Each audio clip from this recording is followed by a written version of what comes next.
everyone, welcome back to my channel. My name is Brittany. This is the Brittany Reacts Show, and on this show we talk all things entertainment news and movie news. Today it is mostly entertainment news. I do have to just, unfortunately preface off the top that for some reason my rude neighbors are deciding to play music at just the highest volume possible. No consideration for anyone else apparently. So if you hear any music in the background, I apologize, and I hope that it's not enough that, YouTube will try to copyright the video, but can't do anything about it because they started playing it right before I went on air, so I'm sorry about that. I hear all sorts of music in here. But how are you guys doing? Hi, Josh Loves Movies. Hi, Ethereal Dragon. Hi, Divine Olsen. Hi, Star Film Studio. Hi, Jojo Rod. Hi, DIY Girl. Hi, Natanya. And thank you to each and every one of you who comes to the show. I deeply appreciate it. Now, we actually have a ton to go over. For some reason, I think it's probably because the Marvels is tracking to do so badly.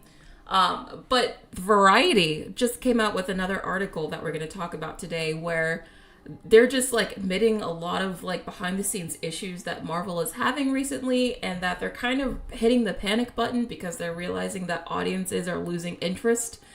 So they're trying to come up with all sorts of ideas on what they can do to get people to care again. And I have to say, some of it seems very desperate, and I don't think all of it's going to work. But we're going to talk about it. We are going to talk about it. Oh, you can't hear music? Oh, well, that's great, because in here it sounds like it's coming straight through my window.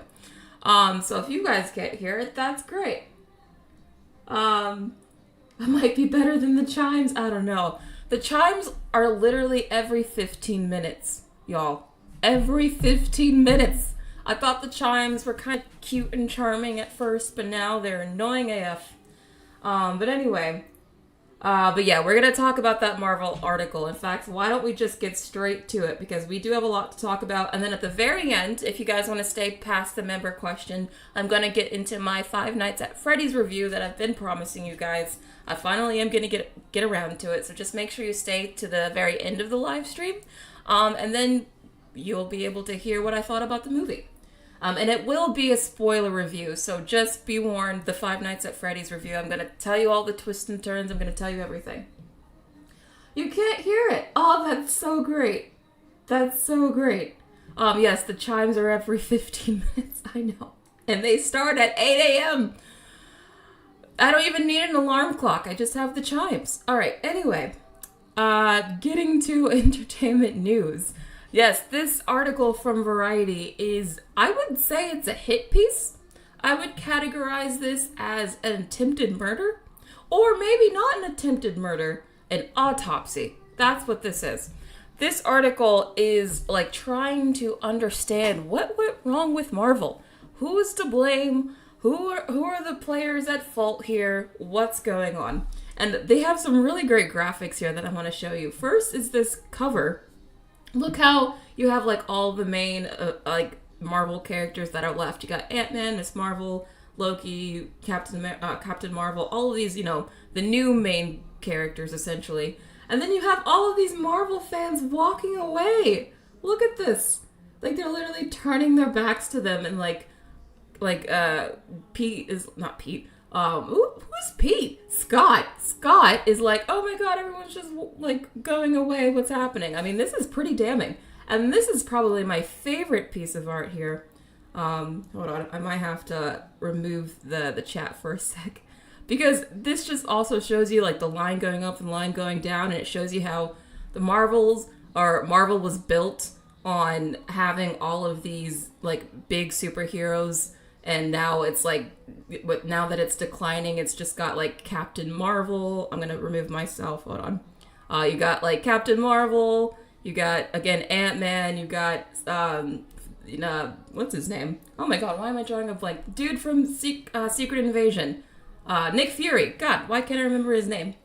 But it's got all the new ones essentially sliding down. Again, I just think this is a very good graphic, but also extremely damning, and also pretty, I think eye-opening to what is actually happening here.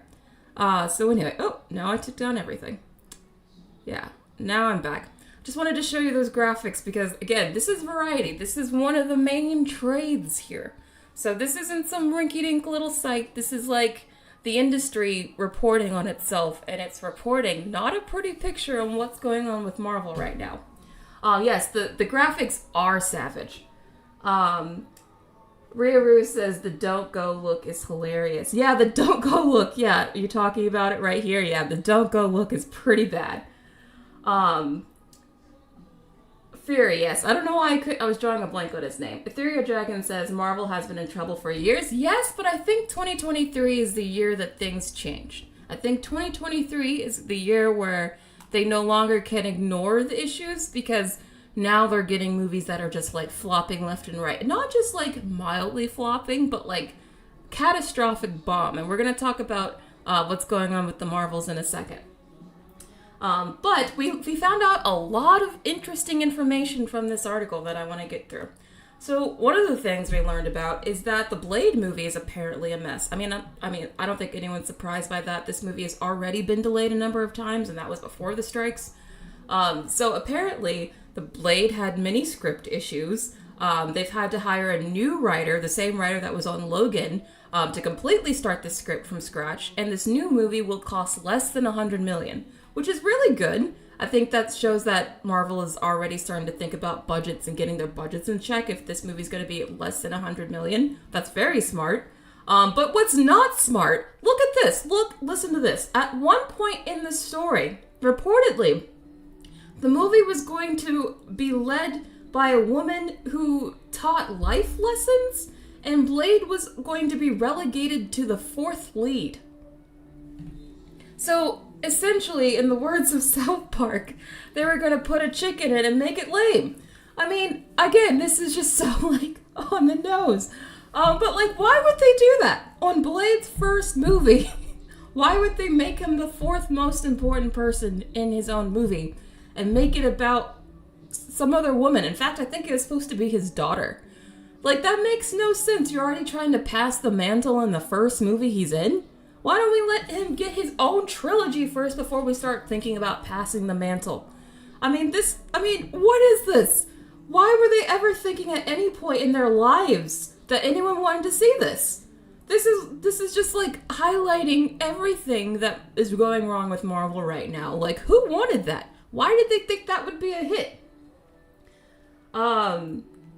Josh Loves Movie says Blade is gonna be the worst disaster. Yeah. I mean, at this point, this movie has been delayed like umpteen million times, and I can't imagine the final result will be any good. The only thing that gives me hope is that it's the same writer from Logan. So at least it's looking like Marvel's trying to get more experienced people now to work on their stuff. They should have been doing that from the beginning, but at least they're trying to do it now. That is the only thing that gives me any sort of hope that this movie or show, whatever, I know it's going to be a movie. This movie can be good.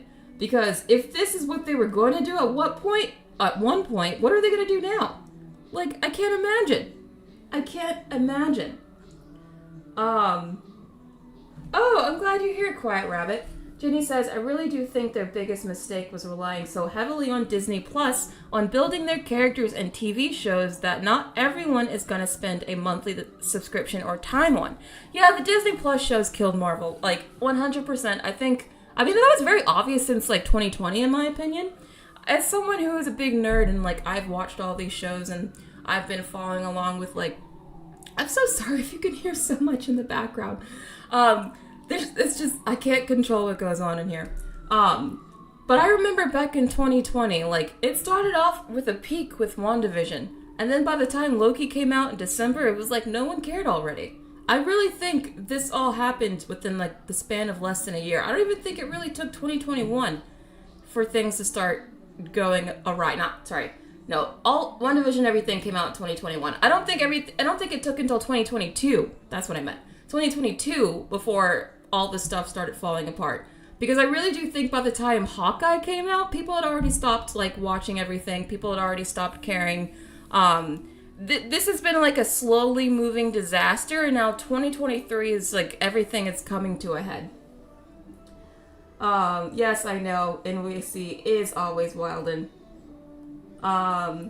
Charlie says, I hope the new Willy Wonka movie is not crap. I feel like the new one might be good. I have no idea. Ethereal Dragon says, Blade originally was in the comic The Tomb of Dracula and used wooden knives. I mean, the potential for a Blade movie is there. A Blade movie could be good. I don't know why Marvel's acting like they don't know what to do with this or how to make a good movie. But it's very concerning. Very concerning. And then on top of that, there's even more.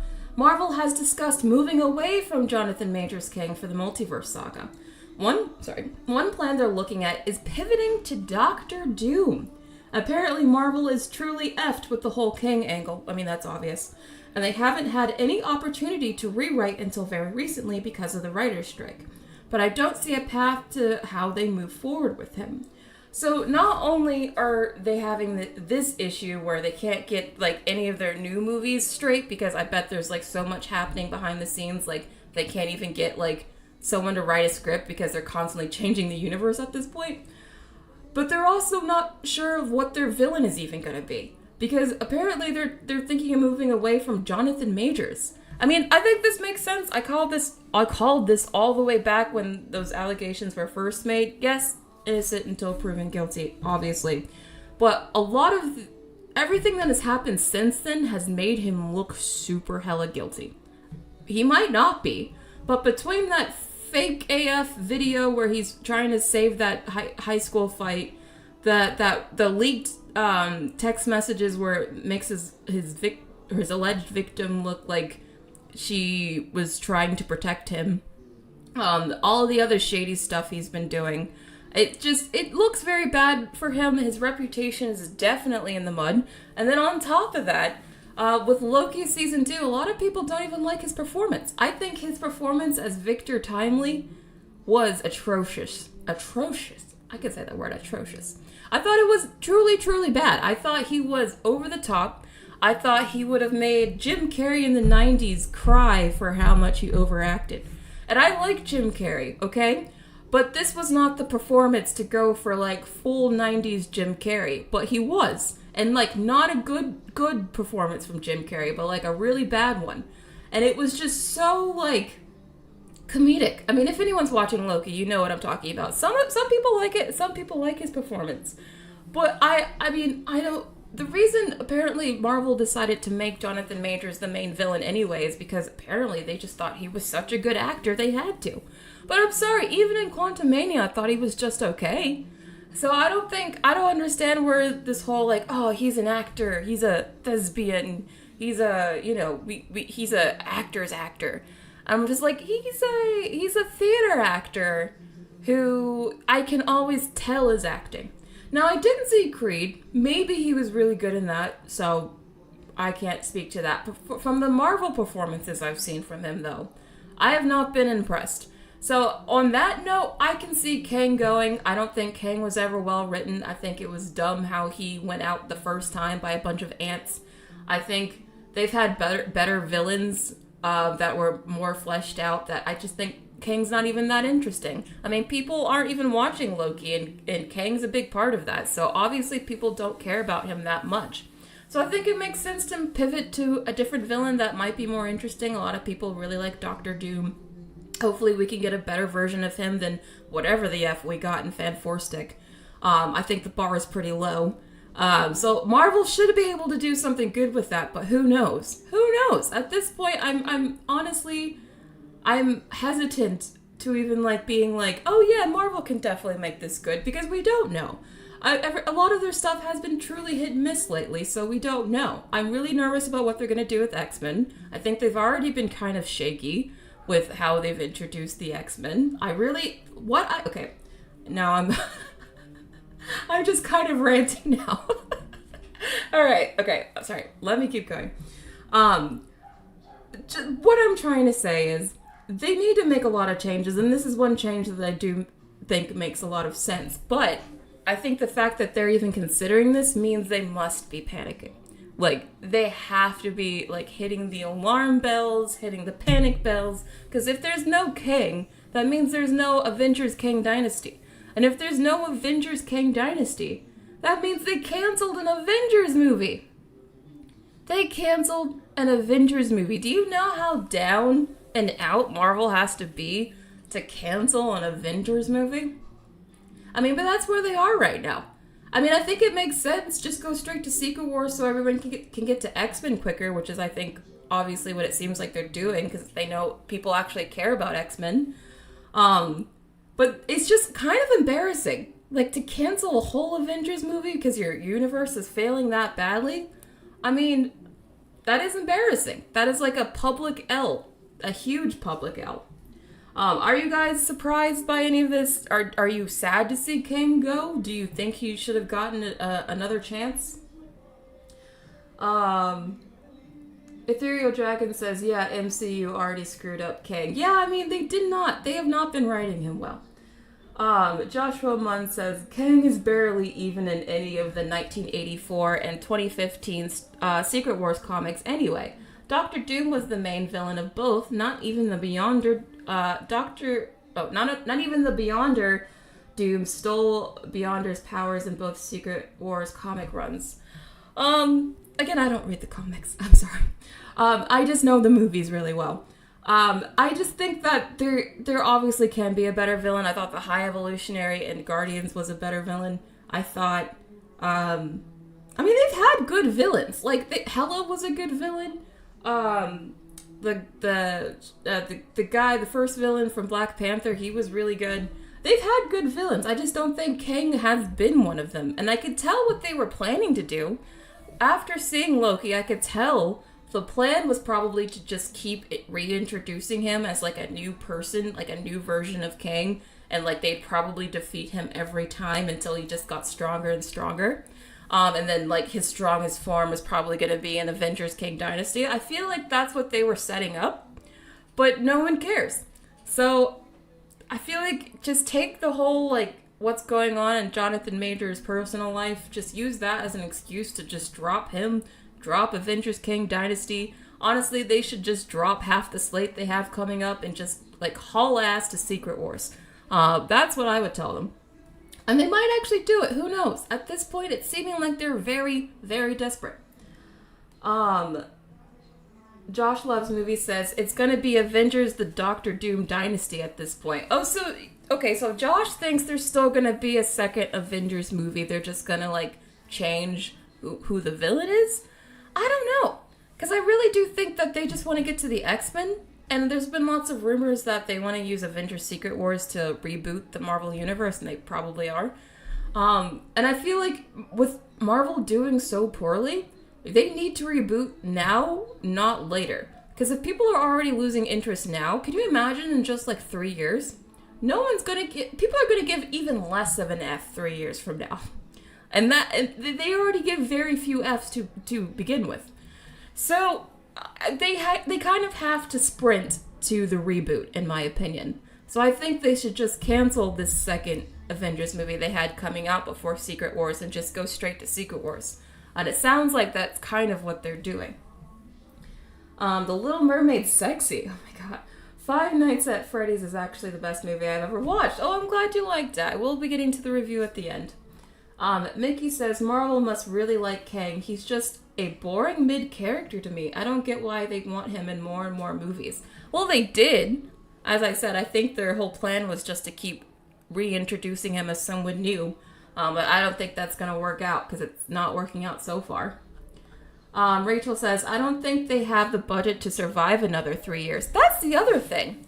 If Marvel's already having a lot of these movies and shows flop, and I know they've built up a lot of money from the last, previous decade when they were just making money hand over fist. But with all of these flops in a row, eventually that's gotta eat into their money, right? Like, when are they gonna start not even having enough money to, like, put out this much stuff each year, especially if everything they do keeps flopping? You're right. In 3 years, they might not even have enough money to make Secret Wars. I mean, they're going to have to, but it's probably going to be much cheaper than however much Avengers Endgame costs. I know, very, very interesting name. But anyway, this is just, again, one thing that came out. There's so many other things. Apparently, regardless of Jonathan Majors' legal issues, Marvel was already planning to move away from him because of how badly Quantumania bombed. And I think this makes sense. They literally fired an executive that's been at this company since like Iron Man days, because of how badly this movie flopped. So I'm not surprised they were probably reconsidering everything, because apparently, again, according to rumors, scoopers, everything, Marvel was like super, super confident in this movie before it was released. Like, they thought they had a slam dunk. They thought fans were gonna love it, and audiences. They thought that, this was the direction that people wanted from Marvel. And then they found out, oh boy, were we wrong. Like, they were super wrong. And so I'm not surprised that they were reconsidering Majors even then. And this was before the allegations came out. So I think, again, the allegations just probably give them more fuel to the flame to, like, actually just get rid of him, regardless of what the actual outcome is. Because regardless of the outcome, his reputation is tainted. I think there's still going to be a lot of people who just don't believe what happens regardless, because he has been acting so shady, or at least his lawyer has. He is a terrible lawyer. His entire legal team should be fired. Any representation he has should be fired. But yeah, I mean, I'm not surprised they're getting rid of Jonathan Majors. I think they need to, and I think, again, they should just haul ass to Secret Wars. That's what I would do. Lorenzo says, I'm a big fan of your videos. Oh, I'm glad.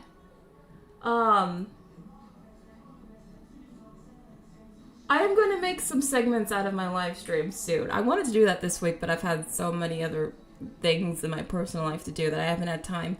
But I do want to make segments out of my live stream soon, so that if you don't have time to watch like the full hour and a half or whatever, that you could just like watch a specific clip.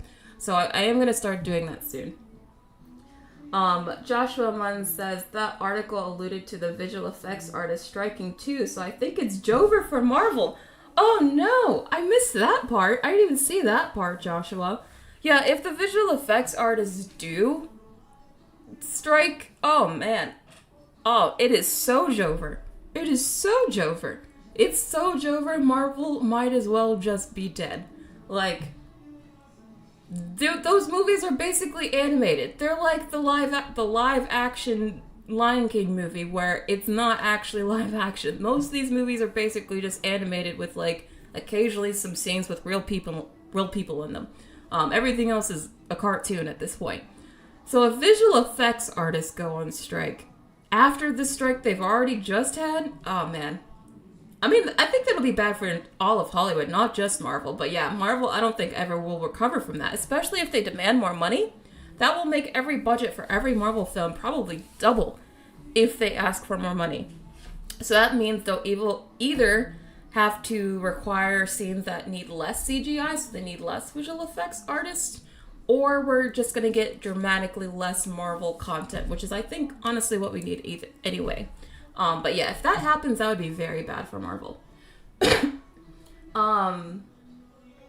Oh, Michael says Majors should hire Miller's PR team.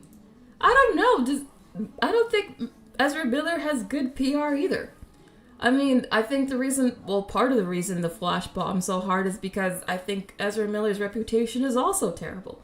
Which is, again, one of the reasons why I think they should get rid of Jonathan Majors, because you don't want, Jonathan Majors to ruin a movie the way that Ezra Miller ruined The Flash. I think that's a real possibility. Ryan Lynn says, visual effects artists should strike. It would actually force Marvel to do some more practical effects. Yeah, I mean, there could be a silver lining in that, and that it would force them to do more practical effects. That's right. But moving on, again, there's so much that they announced in this article. So Marvel has recently had talks about bringing back the original cast for the new Avengers movie, which would include reviving Iron Man and Black Widow, although they have not committed to the idea yet. I think this is like, if you had asked me, like, even just yesterday, what is something Marvel could do that would make it, like, so obvious that they're panicking? And I would tell them it would be to bring back the original Avengers cast. Like, that is, like, the very classic, like, hit the panic button, hit the E-stop button, hit the, ride stop, hit the, we have an emergency here, we gotta bring everyone back. The minute they start talking about bringing back Iron Man, and specifically Tony Stark as Iron Man, then they know they have a problem, because this is desperate. This is very desperate, especially since, again, Avengers Endgame was only 4 years ago. That movie actually isn't even that old. It just kind of came out not that long ago. So for them to already be like, all right, never mind, we need everyone back. I mean, that just shows you, A, like how quickly everything fell apart, but also B, how desperate this is, because there's no way they thought 4 years ago they would need to bring them back this quickly, because that's insane. Do you guys even think that bringing back the Avengers would work? I mean, it would work for, like, nostalgia's sake. Like, I think if they did bring back Tony Stark and they brought back Steve Rogers, it would get more excitement for Secret Wars. But I also fear that it wouldn't feel earned. Like, it would feel like just fan service, like empty fan service. So I don't know. It would definitely have to feel earned, or it could actually backfire. I don't know. How do you guys feel about this? Yes, I did know they're making Thor 5. I talked about it in a few live streams ago. M says, it's crazy how hard the MCU has fallen since. I know! In just 4 short years. And they had a year off. So really, the majority of this fall off comes in really just the past 2-3 years, since 2021. Really, just since 2021, because you can't even count 2020. But that's a very fast, steep fall off. Arvin says, so they killed Nat, then released the Solo movie. Now they want to bring her back. Let her soul rest. And Scarlett Johansson sued Disney. Like, she didn't sue Marvel, but she sued Disney for not paying them what she was supposed to get paid for Black Widow. And if they're still willing to even let her come back, that's super desperate. Like, she literally put that whole company on blast. Put Bob Chapek on blast. Well, I guess that's maybe why she's allowed to come back, because it wasn't Bob Iger. I don't know, maybe that's why. That's interesting. But anyway, it's just, this feels desperate, and I'm nervous that if they try to bring everyone back too soon, too quickly, it'll just feel like empty fan service, and that could definitely backlash. There is a way they could do it right. I'm not saying never bring them back. I always kind of thought they would bring them back eventually, but not for several years, and this is very soon. So I don't know. I'm mixed on this. I have giant hesitation here. Text4 says, it won't work if they keep making the Disney agenda stuff, but using the old characters there, be more of a backlash. I don't know if they're going to continue race swapping major characters. I don't know. Bob Iger said his quote was wetting the nose on certain issues. I kind of doubt that they're going to be doing that from now on. So maybe they will. But I don't know if that's going to continue being an issue from now on. I'm willing to bet they're probably changing that. We'll see. Maybe they won't. Joshua Munn says, speaking of ScarJo suing, she is actually suing an AI company for using her likeness in a commercial without her permission. Oh, I did not know this. ScarJo, she will sue anyone. You do not want to be on her bad side. But she should sue for that. I think everyone should be suing. We have talked about in my previous live streams that actors, there's currently a No Fakes Act that's going through Congress that's supposed to protect celebrities from AI deepfakes. So, this is a very new issue. I think there should be some legal action against this stuff, so I actually applaud her for that. Paul Martin says, if the actors strike gets those residuals for performance of the film or TV shows, everyone will have to work harder. That's true. It will make you work harder if you actually get money on how well the show is, or how good the show is. That's true. But going back to this. So we also found out that the budget for She-Hulk was $225 million. Now, we've been finding out that a lot of these budgets for these Disney Plus shows have been ridiculous. I'm pretty sure Secret Invasion was also $200 million. You had pretty much almost any Disney Plus show ranges from $150 to $200+ million. They're not cheaping out on these shows at all, despite the fact that they're kind of flopping. And the fact that She-Hulk, I really do believe She-Hulk specifically turned off a huge number of fans. I think it turned off a large number of diehard male fans who felt like Marvel was now just taking a piss on them. And I really do feel like there was a vibe shift once the show came out. I feel like She-Hulk, I don't think it was the one that entirely sank Marvel, but I do think it was the one that put the chink in the armor. And I think Quantumania and Secret Invasion made that chink grow. It finally made the MCU crack. That's how I would put it. Yeah, because I honestly think, because again, this She-Hulk came out in the same year as WandaVision and all that, right? It was still one of the earlier shows. So I think, no, maybe it wasn't on the same year as WandaVision, but it was still one of the earlier shows. And I really do think after this show came out, it turned off a huge number of fans. And they did that for $225 million. So that was money down the drain, in my opinion. Hi, Alexander. I know, where did the money go? Especially since the visual effects on She-Hulk weren't even that great. She was a different color in every episode. There were literally certain scenes where she looked, I wouldn't even say a video game character, because that would be offensive to video games, because video games actually look pretty good now. Or at least a number of them do. So she just looked very, very fake in so many of her scenes. So where did the money go? I don't understand how they spend this much. What about Zootopia 2?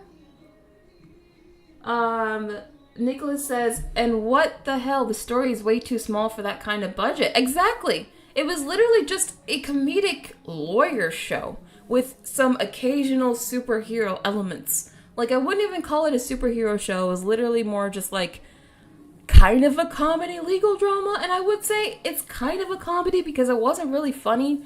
And it's kind of a legal drama because it wasn't really, they didn't really focus on the legal drama, and the court stuff made no sense. As the writers even admitted they didn't know how to write court dramas. So it wasn't really a comedy, it wasn't really a court drama, it wasn't really a superhero show. All it really did was annoy people. So I don't know what the heck this show was. There sort of was a villain. The villain was toxic fans. The villain was the fan base. Again, that's why I think this show, turned off so many people, because they literally went after the fans in this.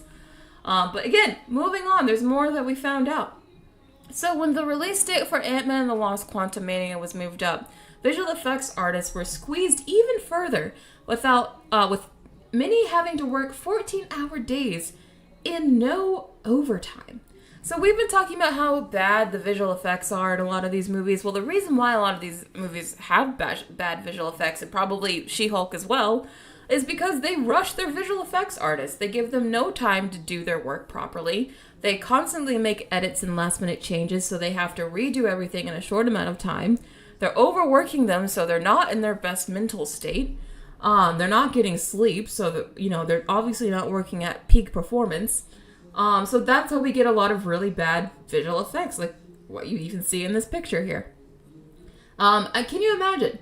I mean, these people aren't even seeing their families. They're not able to go home. There are reports that people even have to sleep in their cars. They can't even go home because they're there in front of their computer working on visual effects day in and day out because Marvel can't make up their mind on what they want. And we don't even get good results. So again, this is why the visual effects industry really should strike, because they shouldn't be treated like this. It's messed up, and I think not only is it messed up, but it's actually making the visual effects messed up. So it's a double problem. Josh Loves Movie says, no wonder why the visual effects and CGI was god-awful in that movie. Yeah, I mean, clearly, there's also lots of reports that they changed so much of this movie, last minute too. So I'm not surprised the visual effects were, pretty bad. Especially if you're changing, the entire ending within, weeks of your movie releasing. I mean, what were they expecting? Yeah, I know. Joshua Munn says, wow, 10 hours to sleep every day, so gruel. I mean, you also have to take time to, drive home. You have to have time to do other things. I mean, it's not like the other 10 hours is all sleep. there are other things you gotta take into account. In fact, your turnaround time, isn't there, like, a law for turnaround time? Like, that should be preventing this so you can get home and have enough sleep? I don't even know if that's, like, enough turnaround time. I think it's pretty messed up. So, The Marvels is also receiving middling reviews at a public test screening. While it was still in post-production, director Nia DaCosta moved away to start working on her next film. A source says if you're directing a $250 million movie, it's kind of weird for the director to leave with a few months left to go. So this is also very weird. It sounds like, I don't know if it's Variety trying to do this or some source at Marvel's trying to do this, but it sounds like they're already trying to put some of the blame on the Marvels flopping on Nia DaCosta, the director. Which is interesting to me because Nia DaCosta a couple of weeks ago was like, oh, this is a Kevin Feige production. I had nothing to do with this. Like, this isn't even my movie. Remember we talked about that on my live stream? Because I was like, oh no, this sounds like she's preparing everyone for a really bad movie. So the fact that now they're like, oh, Nia DaCosta didn't even stay for all of post-production. I'm like, okay, A, she should have, stuck around to the very end because that is her job. But B, that even adds more credence to her statement that this is a Kevin Feige movie. Because if Nia DaCosta felt like she had so little involvement in this movie that she was able to just up and leave this film in the middle of post-production because apparently she just didn't feel like she was even needed, that's pretty damning. This is a Kevin Feige movie. This probably isn't even a Nia DaCosta movie at all. So I think this is pretty bad for Nia, but I also think this is pretty bad for Marvel too, because that just shows you how much control they really do have over these films.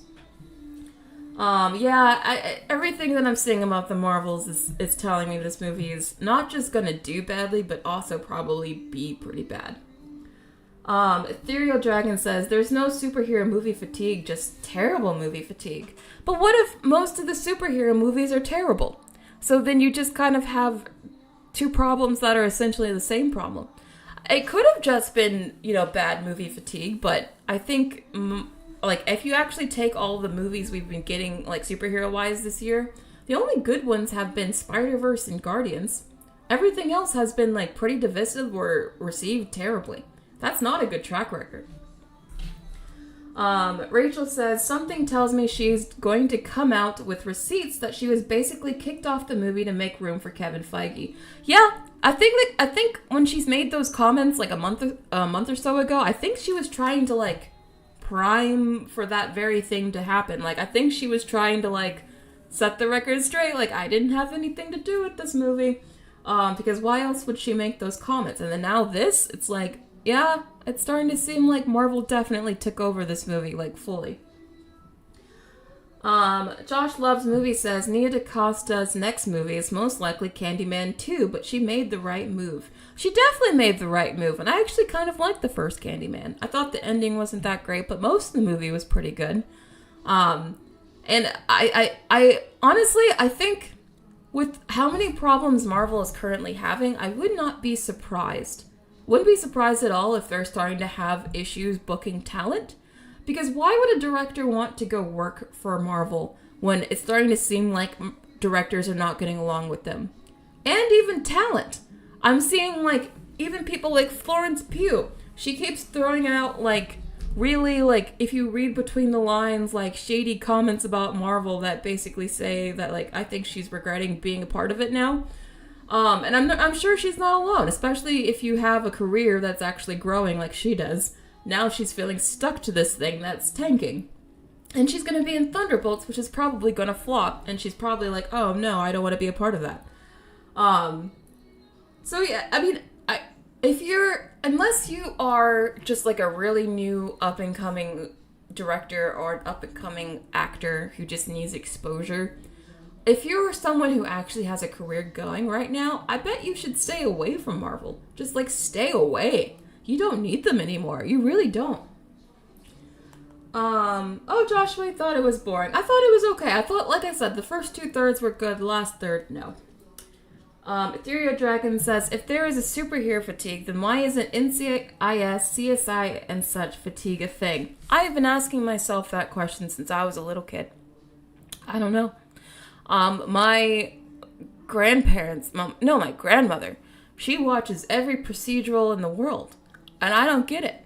I can sit down and watch one of those things and predict everything by the end because they're literally a procedural. There are certain things that happen in every one. So I'm just like, that's a good question because I've been asking that too. Why aren't people fatigued with that? I have no idea. I really want to know. But anyway, Rachel says, because you don't need to spend 100 hours researching NCIS or CSI to be able to watch one episode. Okay, maybe that's why. You can't just sort of get into NCIS on any episode. That's true. Maybe that's it. Maybe Marvel needs to go back to that. I mean, they do have a too much homework problem, so maybe that's the difference. I don't know. But I've never got the appeal of procedurals. Colby B says, new talent should move to video game properties. Yeah. Well, it looks like the video game industry is also about to strike, so after the strike, yeah, they should do that. But moving on, because, again, there's a lot going on. So, this is how desperate Marvel is getting right now. So, they released a new teaser for the Marvels where they're trying to tease the X-Men, where they're like, there's a different reality blending between us. And I just wanted to share this because... They literally say, like, the text in this teaser says, be there for what comes next. They're telling you the reason you should see the Marvels is for what comes next, not for what's in it, because they realize no one cares about these characters or what's actually in this movie. They're telling you to go see this movie for what reason? For what comes next. And then as it fades out, you see the X kind of stays, it lingers. So literally they're telling you should see this movie for the X-Men, essentially, for, building blocks towards the X-Men. And I think this is, again, Marvel kind of giving up, because, like, why in your own trailer, are you like, no, don't go see this movie because what's actually in it, we know you don't care. Go see it for what comes next. That's what you really care about. I mean, I guess it worked for the first Captain Marvel, so I guess that's why they're like, oh, maybe it'll happen again. But they didn't add it, they didn't have an end credit scene teasing it like they did with the first one. So I think that's probably the difference. But I just think this teaser is like, I don't know, again, screams very desperate, like, you should see it for what's coming next. Like, what about the actual movie you're promoting? Like, are you already, like, moving past the Marvels and focusing on X-Men? Because that's what this teaser is telling me. I mean, it's, like, blatant. Like, look at this. Do you guys think I'm being dramatic here? What do you think about this teaser? Paul Martin says, just make Young Avengers already. Leave X-Men alone. Here's the thing. X-Men, what makes X-Men interesting to me? Because I loved most of the Fox X-Men movies. I really like X-Men. But what makes X-Men interesting is the fact that they all feel like they have to hide who they truly are. Because in the Fox-verse, a lot of the mutant gene was a metaphor for being gay. So a lot of it was like, you have to hide who you are, you can't let people know who you are. And I think that's what made it compelling, because, so many X-Men were just so self-hating. Because that's kind of, what the X-Men was. It was like, oh, I hate being a mutant, I hate having to hide who I am, I hate having to do this. But in the Marvel universe, why would they have to hide? There's literally a giant freaking statue sticking out of the middle of the earth that no one's talking about. They seem to have a yearly alien invasion at this point. They know powers exist. Heck, they know witches exist. Like, the general public has seen-ish, okay? Like, no one would think twice seeing Beast walk down the street anymore in the Marvel Universe, because they've been there. They've seen stuff. So, I don't see how X-Men can have what makes them interesting or special if Marvel has already made a universe that is so accepting. There's no, like, mutants versus humans thing. Because why would the humans hate the X-Men? It wouldn't make sense in the current MCU. So that's what I'm concerned about. Josh Loves Movies says, I hate that Marvel is spoiling their movies and shows like DC in their marketing. I think they're spoiling because they realize not enough people care, so they're just trying to get you to go to the movies. Colby B says, maybe Secret Wars would be so terrifying for average humans that they all turn to Zemo's mindset and hate dupes. That could be something. I feel like there has to be something that gets every human, like, turned against superheroes. Like, I feel like they have to become hated. Like, people with powers and abilities have to become hated in the Marvel Universe for the X-Men to exist and be properly done. Because that is literally X-Men's whole thing. They have to be hated. Like, if they're accepted, it's not... What are they passionate about? What are, Charles and Xavier even fighting about?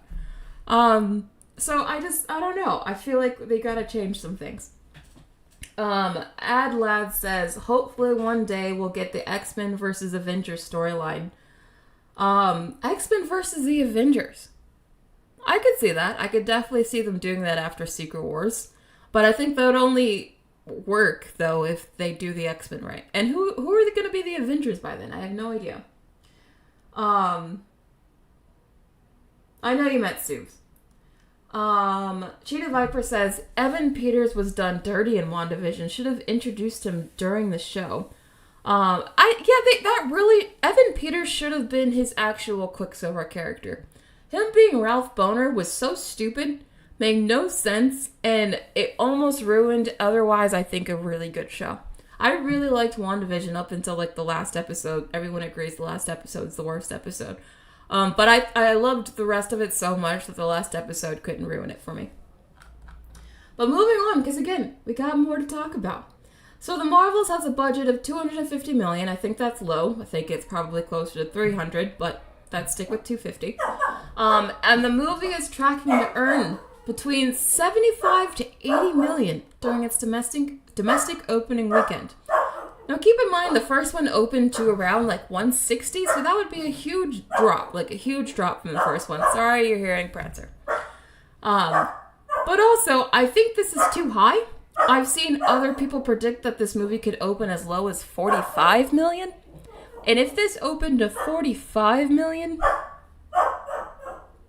oh my god. I mean, not only would that be just a huge embarrassment, but that would be less than The Flash opened to. How do you bomb worse than The Flash? It had Ezra Miller in it. And that movie was truly awful. Like, if you guys want to know my thoughts on The Flash, go back and watch. I did a whole live stream where I talked about what I thought on The Flash. Or at least I did a review on it. You should go back and check it. But how can this movie be worse than The Flash is my question. But it's genuinely tracking that way. Genuinely. I know. Sorry, Prancer. Why?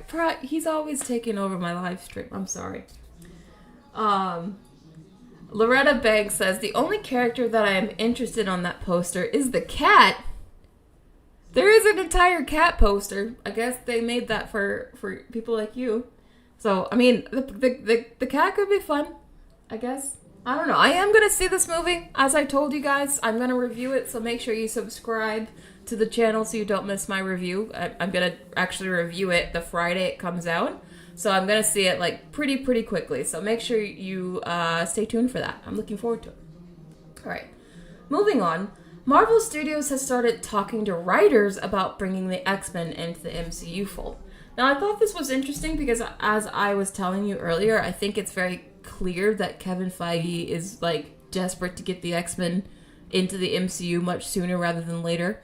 And they weren't even, just a year ago, they weren't really talking about bringing the X-Men, truly into the MCU until, like, after Kang Dynasty. So that's, like, after maybe 2025, 2026. Like, they were still holding off for the X-Men for a minute. But now, all of a sudden, they're like, oh yeah, no, we're getting the X-Men right away. We're getting writers right away. Like, they're not waiting at all. I think, again, that just shows you how much they are probably panicking at the moment. I hope they actually recast most of the X-Men, if not all. Even though I really like this cast, they've been doing this for 20 years now. I would like to see a new cast get their chance. even Hugh Jackman, I really like Hugh Jackman. I think he's a great Wolverine. But even him, I'm like, I would kind of want to see someone new, especially since he was getting older now. I don't know. Would you guys want to see an all new X-Men, or do you guys just want them to like bring them back? What do you think? Oh, okay. Hi, Cian says one question. Why? Why? You don't want the X-Men back? Even if they have new X-Men? I can understand maybe not wanting the old X-Men back, but what if they, like, cast new X-Men? Would you want that? Paul Martin says, well, Hugh Jackman did say he wouldn't come back unless Wolverine works with the X-Men. That's true. I mean, Deadpool 3 is essentially going to be an X-Men movie, so that's why he's coming back. I just don't know. I mean, there are reports that they want Hugh Jackman to stick around past Deadpool 3, but, like, that's cool. I just don't want him or really any of the other X-Men actors sticking around past Secret Wars. I really do want them to just, like, recast entirely from scratch. I don't want them to piecemeal this. I don't want them to keep Hugh and keep Storm or, I don't know, Magneto, but, like, recast everyone else. I want them to just, like, either recast everyone or keep everyone. I don't want some, like, piecemeal thing. That's what I'm worried about. Cheetah Viper says no race swaps, but new cast members. We'll see. They're already thinking about race swapping Magneto and Charles Xavier. What's interesting is, like, from what I've heard, they're considering, like, people like Denzel Washington and what's his name? Oh, I'm drawing so many blanks today. But he's like, he's a villain. He's like a villain in everything. He was in Breaking Bad, and he was also in The Boys. He's in everything. But they want him to be Charles Xavier. Isn't it like Espinito or something? What's his name? You guys know who I'm talking about. I'm just drawing a blank on it. But they are already thinking about doing race swaps with, like, some of the main cast. And even though I actually like those actors, I like them a lot, I do worry about what they're going to do with Magneto. Because I heard they really want, or at least at one point, they really wanted Denzel Washington to be Magneto. And I think that's a mistake, because Magneto really, really, really needs to be Jewish.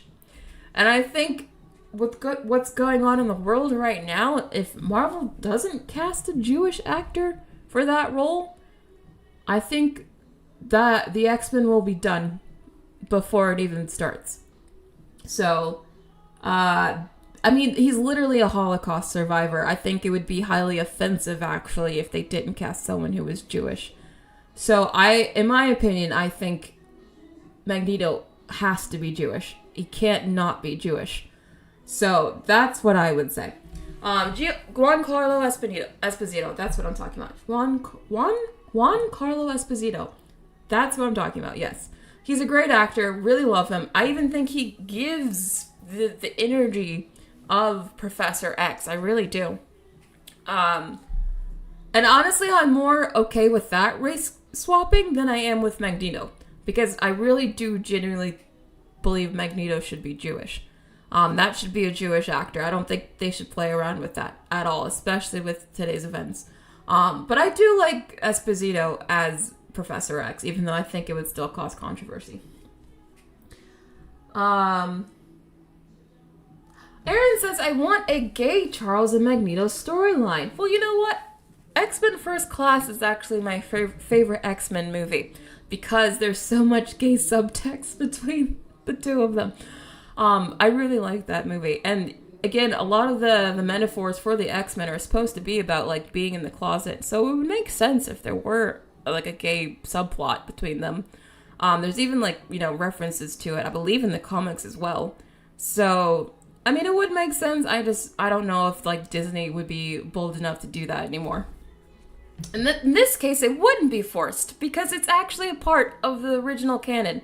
So this would be good representation, actually. Because it would actually make sense for the characters. Loretta Banks says, because Juan, is it Juan or Juan? Juan is a great actor. He is a great actor. Genuinely a great actor. Nicholas, okay, you agree with me, yes. Someone says Drake for Magneto? No! Heck no! Drake should go to rehab and then jail. That's all Drake should do. I'm not gonna explain that. BT Elite says the Marvels is likely gonna be the nail in the coffin for the MCU. Maybe. I think the Marvels will definitely be... It'll damage it a lot. I think the true nail in the coffin will be what I'm predicting. And that's when, Deadpool 3 possibly underperforms. I don't think that movie's going to make $1 billion. I think it's going to make Deadpool 2 money, if it's good. And I think even that will be not enough. So that I think will be the nail in the coffin. But anyway, moving on. So, speaking of Deadpool 3, they don't even have a title yet. They're deciding between Deadpool versus Wolverine, or Deadpool and Wolverine, or Deadpool 3 with Wolvie. I don't know about this last title. Why would they call him Wolvie? I think it's interesting that they don't even have a title yet. I guess it's not like a huge deal, but I think it also might say something about how in flux this movie still is, because again, they were only halfway through filming, and I'm willing to bet that during this strike, they probably want to go back and change a bunch of stuff, especially as they're seeing how badly Marvel is doing now. I'm very nervous about this movie. It could be very good. It could do so well. It could do $1 billion like a lot of people think it's going to. I think this thing has more going up against it than people are giving credit for, and I think this movie, as I've been saying, I think the range, if it's really good, I think the top end is about what Guardians 3 made. And if it's bad, if it's really bad, like if it's basically Marvel's version of The Flash, just filled with a bunch of nonsense cameos, like it kind of sounds like it's going to be, I honestly think the bottom end of this could be like Quantumania. And I know that sounds like big, doomerist, like awful, like how could you predict Deadpool 3 could even, sniff Quantumania numbers. But if it's bad, if it's not well received by the general public, it could have a really high debut, but it could fall off a cliff after the second week, just like Quantumania did. I think it could go that low. Now, the high, again, could go as much as almost 900 million. I think it still has a lot of potential. But I think the low is a much lower than people are giving it credit for. And I'm nervous. I'm really nervous. Anyone agree or disagree with me? Rachel says, if you're enjoying this stream... Oh yes, thank you, Rachel. Please remember to like and subscribe as always. I see a lot of people actually who watch these live streams aren't subscribed, so please make sure you subscribe to not miss my live streams. Because remember, I'm actually going to be reviewing the Marvels pretty soon, so if you want to see my review for the Marvels, I'm going to do a whole live stream on it. Make sure you subscribe for that. And also like the video. Colby B says, it'd be Wikipedia the movie, aka a disaster. I just think this movie is going to be really inside baseball. I think it's going to cater to terminally online Marvel nerds like us. And not like to the average everyday moviegoer who is already losing interest in superheroes. If you're someone who doesn't care about superheroes anymore, this movie has nothing for you. And that's what I'm concerned about. BT Elite says, Disney clearly can't take criticism, which is why I am done with Disney's bullcrap. By the way, really enjoying the stream. Oh, I'm glad you're enjoying the stream. I'm really glad. Oh, I didn't know that about him. That makes sense. Travis Lewis says, Multiverse of Madness made 900 million without good reviews. Well, actually, it had mixed reviews. There are some people who actually like Multiverse of Madness for some reason. And I think that was at a different time. Multiverse of Madness came out after Spider-Man No Way Home. And Doctor Strange was in Spider-Man No Way Home. So a lot of people saw that movie because they still had the hype that they used to have. They still like Doctor Strange and all that.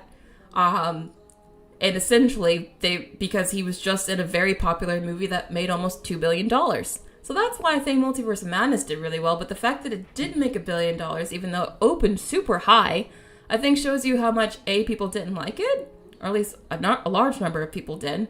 And how much I think it was a disappointment, because it could have made a lot more. But it had a huge drop-off. Nicholas says Multiverse of Madness was off the heels of No Way Home. Yes, exactly what I just said. Alright, moving on. So, Kevin Feige's real superpower, his genius, has always been in post-production and is getting his hands on movies and making sure that they finish strongly, a source says. These days, he's spread thin. So I think this is pretty much, capping off what this entire article is trying to get at. It seems like one of the biggest reasons Marvel is currently failing is just, unfortunately, Kevin Feige himself is spread thin. He can't be on each project like he used to.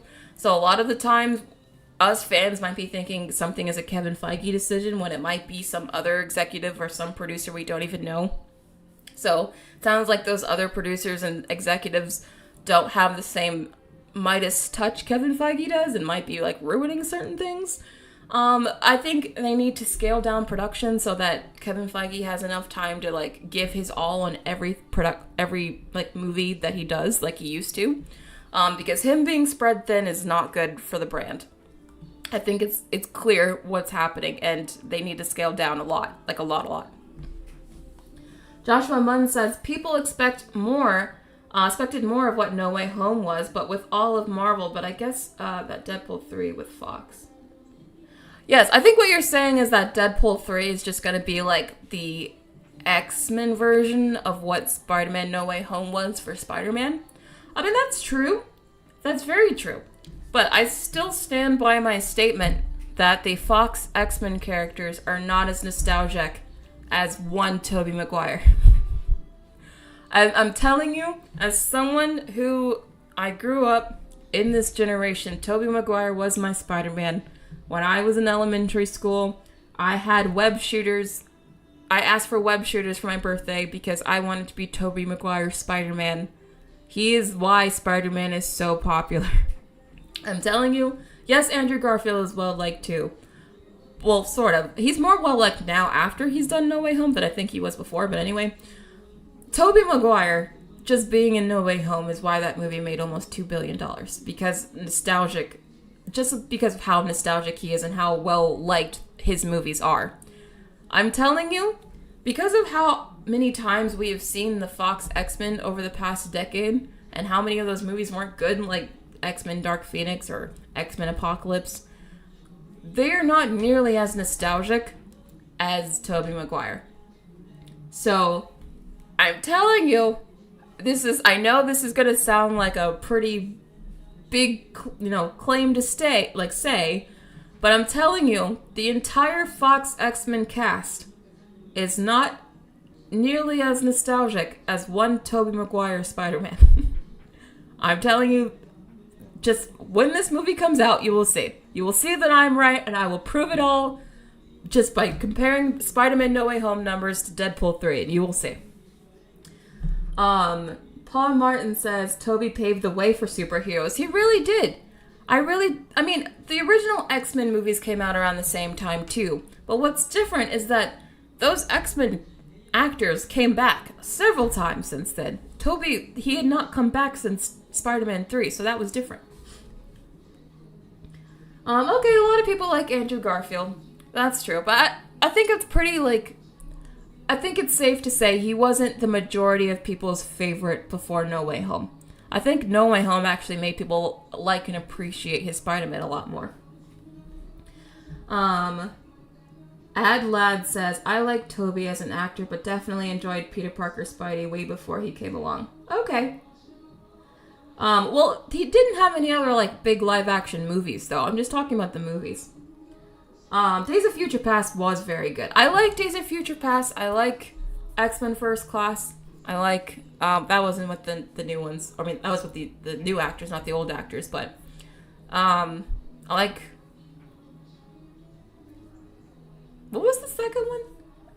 It was was it Apocalypse was the third one, right? Yeah, Apocalypse was terrible. Really, really bad. So bad. Super, super bad. The fact that they don't even talk about that movie. People literally forget that movie existed. That was really bad. But they've had some really good ones. Joshua says Hugh Jackman isn't on the same level as Tobey Maguire. I think he's very, very beloved, but no. Again, just look at his own Wolverine movie. Actually, he's had several Wolverine movies. Hugh Jackman as Wolverine has already had his own, trilogy. His own solo series. And not a single one of those movies did near as well as any one of Tobey's Spider-Man movies. Even Logan, the one that everyone loved and really just rooted for, even that one only made about half as much as Spider-Man 3, which everyone agrees is the worst Tobey Maguire Spider-Man movie. You see what I'm saying? I still think there's a big difference. But anyway, because I see I've made some Hugh Jackman fans mad. I really like Hugh Jackman. I like Logan. I like Wolverine. I'm telling you, I grew up with the Fox X-Men people as much as I did with Tobey Maguire and all the others. But because of everything we've gotten since then with the X-Men versus Spider-Man, is why I'm telling you, I don't think they have the same nostalgic pull. That's my opinion, anyway. You guys can disagree. But anyway, getting to the member question, because I did ask you guys, oh boy. I am going to get to my FNAF review. It's going to be after the member question, so this might be an extra long stream. Again, I'm probably going to segment this tomorrow, so I'm going to try to have smaller videos for you guys if you don't want to watch 2-3 hours. I get it. But getting to the member question, I asked you guys, since Marvel seems to be panicking right now and they're making all these changes, they're getting rid of Kang, they're thinking about bringing back the Avengers, do you think this will work? If not, what do you think Marvel is going to have to do to actually get people interested in their movies again? And I got a lot of really great comments, as always. You guys are always so thoughtful. I really appreciate it. If you want to be a member, please just press the join button at the bottom of the screen. It really does support the channel. And you get your comment read here on the members only post on the community page. So you basically get a shout out too. All right. So, okay, Paul, you're agreeing with me. Yes, Tobey was a one-man band. Yes. Okay, I'm glad. At least I got some of you agreeing with me on this. Stella says both Hugh Jackman and Tobey Maguire are iconic actors in the superhero genre. Comparing their impact is subjective, as both left significant marks in their roles. They both have, truly. I'm not trying to downplay Hugh Jackman's Wolverine at all. He's very, very popular. I don't think Deadpool 3 would have a chance in hell at $1 billion if he wasn't in that movie. I'm just saying I still think there's a big difference between bringing him back again, and Logan came out in 2015? Still long ago, but not as long ago as 2000, what was it, the last Spider-Man 3 movie came out, early 2000s? It's still a big difference, is what I'm saying. It's a big difference, bringing someone back 20 years later, they've never played that role again, and bringing someone back, less than 10 years later, and some of these people you've seen even sooner than that. It's not going to have the same nostalgic pull. But anyway, getting back to these comments. They focus so much on Kang as this phase villain that I don't think they can turn back now. I'm personally interested to see if they can fix the Kang problem before Kang Dynasty. I'm okay with recasting the role. I think they should, since the trial is taking so long. Also, I agree that after Secret Wars, the MCU should take at least a 3-year break. I think it should be more than 3 years. I think you should take a 5-year break. I think it should be that long. Maybe even a Star Wars length. They need people to miss them again. That's kind of the thing. People feel like they don't really need Marvel because Marvel's always there. The phrase absence makes the heart grow fonder. I think that's what Marvel needs. They need a good absence to make people miss them again. And I think that it could actually work. Alexander Padilla says, "Hey Britt, I think it's a horrible idea for Marvel to bring back the original cast whose characters passed.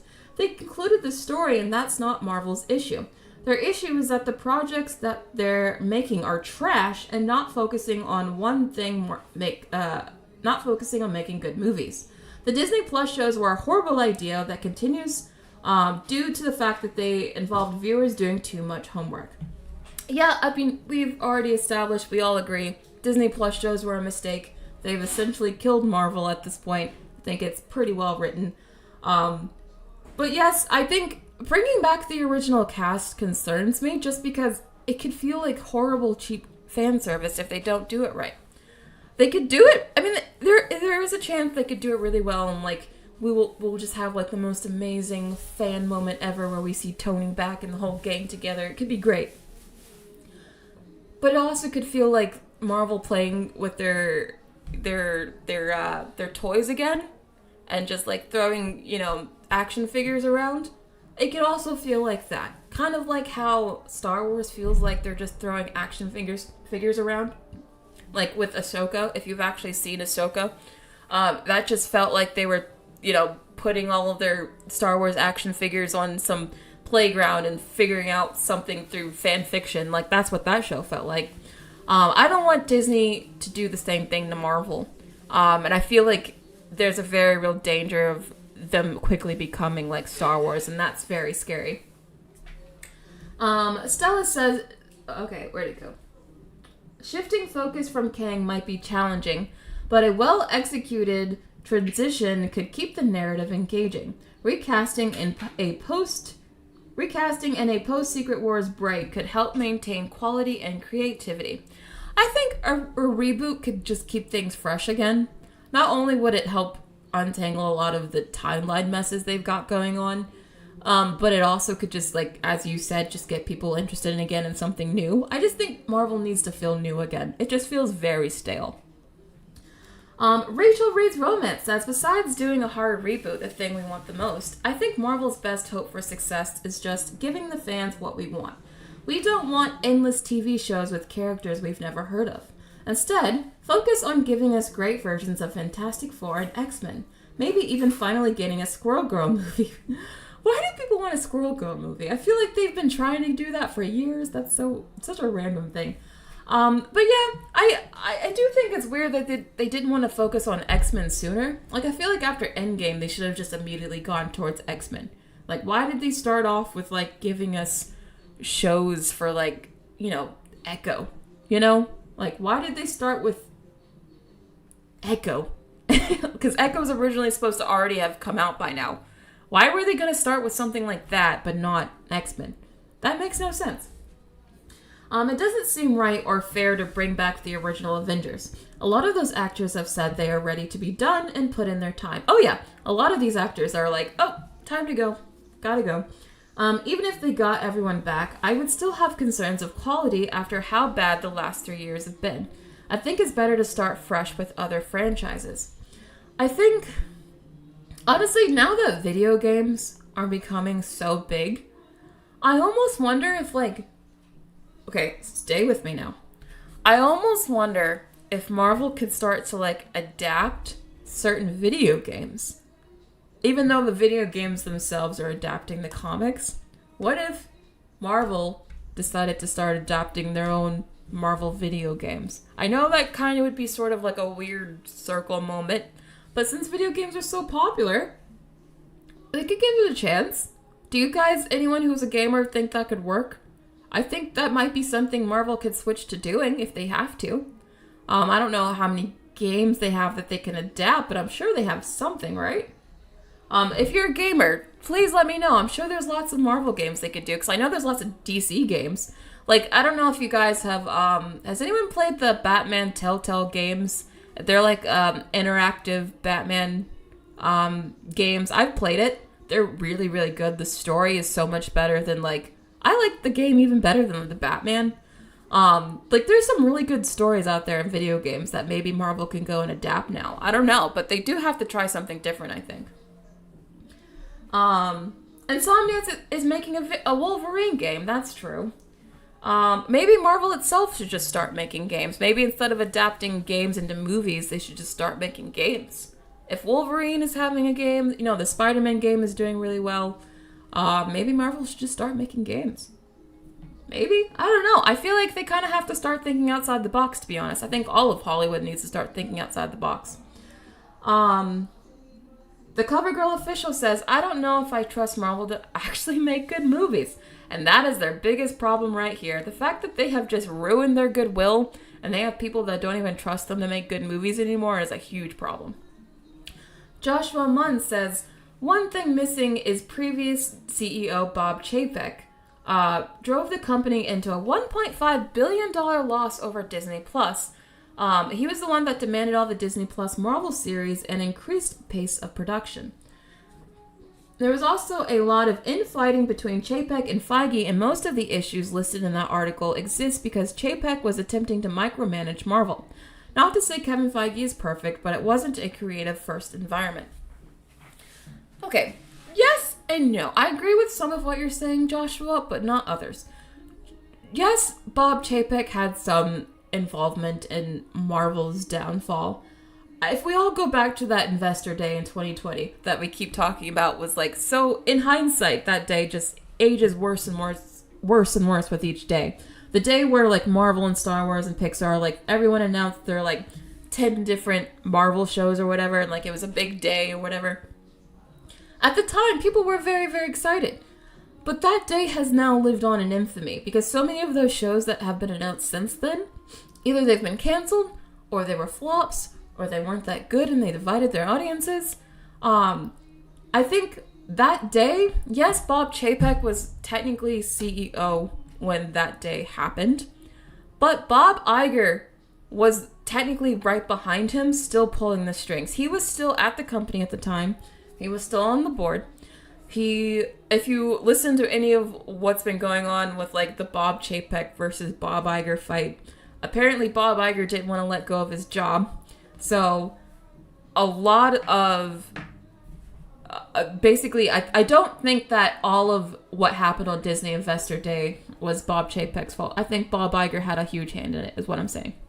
I think he was still essentially co-CEO at that time. He still even had his CEO office. Yes, we could blame Bob Chapek for some things, but I think Bob Iger is still the majority. I think the majority of this is his fault, to be honest. I really do. But feel free to disagree with me. I'm sure you do. Joshua Munn says, all of this could have been avoided if they just focused on Phase 4, establishing the new Avengers, and stopped worrying about the next big crossover event. A phase completely dedicated to A, Secret Invasion, and B, tying up loose ends from the previous saga, would have been completely fine. Klut, as a Super Skrull with the Harvest, would have posed a decent threat, and having the new team beat him and would show the audience that they are a step above the previous team, which is absolutely needed if we're going into bigger and badder villains who can reality warp and control the universe. I think a whole phase dedicated to the X-Men should have been what was next after Endgame. I think even this, I get what you're saying, I do, but I think people really, after Endgame, there was already such a shift to want to be done with Marvel after Endgame. I mean, there's even the word end in the title. That they really need a huge, compelling reason to get people to stick around, and X-Men was their next best compelling reason. I really think it was a missed opportunity, in my opinion. But thank you for being a member, Joshua. M8 says, of course I don't know anymore, honestly. I think the Disney Plus TV shows were the start of their downfall. There were Marvel shows before Disney Plus, but you didn't have to watch them to understand the movies. I don't think a soft reboot would work. They just really need to take a break and do a hard reboot to maybe thrive again. But at the same time, if they take too long of a break, people will probably be even less interested by the time it comes out. They need to win the love of audiences back by releasing hits after hits. I think I'm with you. Honestly, at first when they said they were thinking of a soft reboot, I was like, I guess that kind of makes sense. Marvel's not doing as badly as DC. DC definitely needs a hard reboot, but Marvel can probably get away with a soft reboot. But honestly, the more I'm seeing like how badly Marvel is doing and how quickly Marvel is decaying into DC, I kind of think they do need a hard reboot. Because it could be super confusing for the average person if they do a soft reboot, and some people from the old universe are there, but some are from a different universe, some are from like an older Marvel movie, some are from, some are new, so they're from a different universe. Like, I think it just could get very confusing. I don't know. I'm starting to think a hard reboot is the way to go with Marvel too. I'm with you on that. What do you guys think? Do you think Marvel needs a soft reboot, or do you think they need a hard reboot? I'm kind of starting to come around to hard reboot, not gonna lie.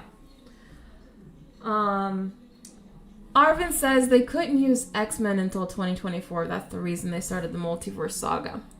I did read that, Arvin, that apparently they couldn't use any new X-Men. They could only use, like, the previous cast, the Foxverse cast. They should have at least started with them then. Like, maybe they should have made, I don't know, an X-Men reunion with the Fox cast and have them, like, sort of get their resolution, because that Fox universe never really got a resolution. And then maybe by 2024 they could have transitioned into their new cast. I feel like that's what they should have done, because I just think that everyone, even since 2020, even since then, everyone's just been waiting for X-Men. Like, I feel like with every new project that comes out, everyone's like, oh, that's cool, but it's not X-Men. So I just think that they should have found a way. They should have found some way, is what I'm saying. Okay, some of you are saying hard reboot, but I'm saying some soft. Okay, Girl Who Loves Fantasy is just saying hiatus. Josh Loves Movie says, Marvel and DC both need a hard reboot. Okay. Honestly, I'm starting to think so too. I thought Marvel could get away with a soft reboot, but I'm starting to think that their universe is almost just as much of a mess as DC's at this point. I think they both need a hard reboot. I think you're right. Nicholas Wilson says, honestly, I think they need to take a break for a few years, then start afresh. Audiences are tired of their content and need a break from it to cleanse their palate. Yes, they need a long break. As I've been saying, at least 5 years. Joshua Munn again says, they should have been gotten rid of Kang. I read the article too this morning, and they wanted to get rid of Kang even before the Jonathan Majors stuff. Kang in the comics is lower than Ultron in the movies. Dr. Doom is the main villain of Secret Wars 1984 and the 2015 one. Jonathan Majors was never a good enough actor to build an entire franchise around. Thank you! I've been saying this! I don't understand why I thought this dude was like the next Denzel Washington. He's okay. But the era of Hollywood is coming to an end because of these strikes. And who knows, like I always said, it's not 2007, and even South Park back in 2008 episode, Canada on Strike, predicted that the internet and YouTube would overtake Hollywood someday. Hollywood, okay. And in the future, and going on strike now is the worst thing to do because it's not 2007 where YouTube and the internet and the apps were either in their infancy or didn't exist, such as TikTok. Now it's overtaken an entertainment for Gen Z, and with World War III looming, people aren't going to be interested in these shows and movies from Hollywood possibly ever again. If there's barely anything coming out, like in 2020 to 2021, then 2024 could be just like the pandemic again, possibly worse. Marvel is just the biggest company to suffer a bigger problem than just Marvel itself. Yeah, I fully agree with everything you said here, like fully. As I've been saying, I truly, truly believe, especially let's say like the 25 and under crowd. I truly believe that crowd, majority of them, they only, okay, because I know I have some younger teens in my chat, so please correct me if I'm wrong. But I truly believe that generation cares a whole lot more about YouTube and TikTok than like anything Hollywood puts out. Like I think that generation, especially like teens, will only watch a movie or show if it's something their friends are telling them they need to watch.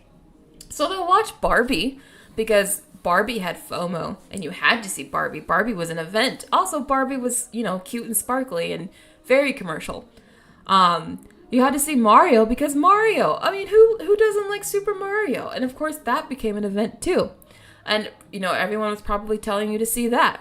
But if no one's talking about it, if you're a teen and none of your friends are talking about it, it's probably something that's not even on your radar. That's how I feel like that generation feels about movies and shows. Maybe more so movies. I think shows are starting to lose some interest too, but definitely movies. I could be wrong. If I have some teens in my audience, am I wrong? Like, is it just you basically have to be like, oh, your friends are talking about it for you to want to watch it? Because I feel like that's how it is at this point. Otherwise, because, again, when I was watching Five Nights at Freddy's, and we are getting to the review soon. When I was watching Five Nights at Freddy's, again, my audience was mostly teenagers. And I could tell a good majority of them. Only the two next to me were annoying AF and talked the whole time. But But I can still tell a majority of them were starting to get bored. They got really restless. I could tell when they were not interested in the movie and when they were. Like, it was very obvious. I just don't know if they have, like, you know, the patience for movies as much as they used to. Okay, Nagisa says, I watch mostly YouTube and anime and I'm 19. Yeah, I feel like that's probably mostly 19-year-olds at this point. Hidden Name says, I'm not wrong. Okay, that's good. Okay, so I am spot on, Green Otterbox. Okay. I'm glad to see you guys backing me up on this. Yeah, so if you have an entire generation of, say, teens who only care to watch your stuff if they feel like they have to because everyone else is, that tells me they don't actually care about your stuff to begin with. They just care about being a part of a moment or an event, or they just want to be a part of something, and it's not really about your movie. And that is bad. That is very bad for Hollywood, because that means you have to train an entire generation to care about your stuff and to, like, see movies for the art form that they are, not just for the escapist, you know, event that they are probably going to turn into.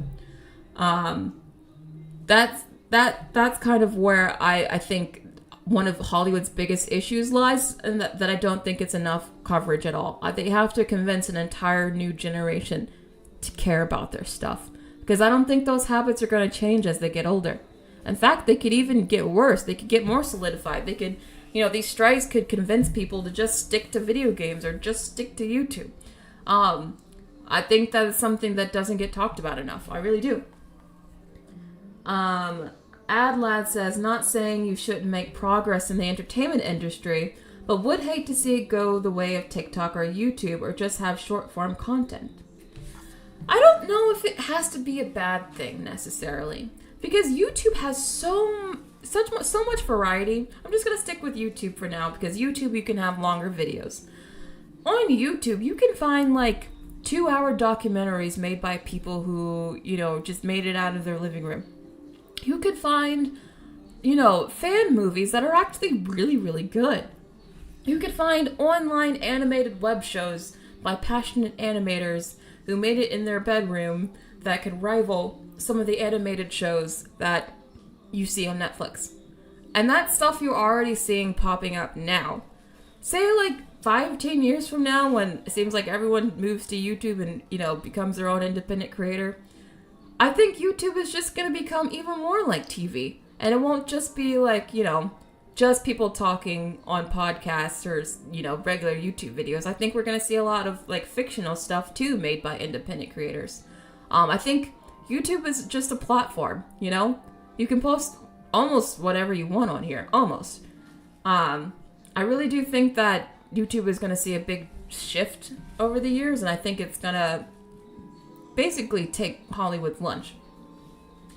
4+ hours.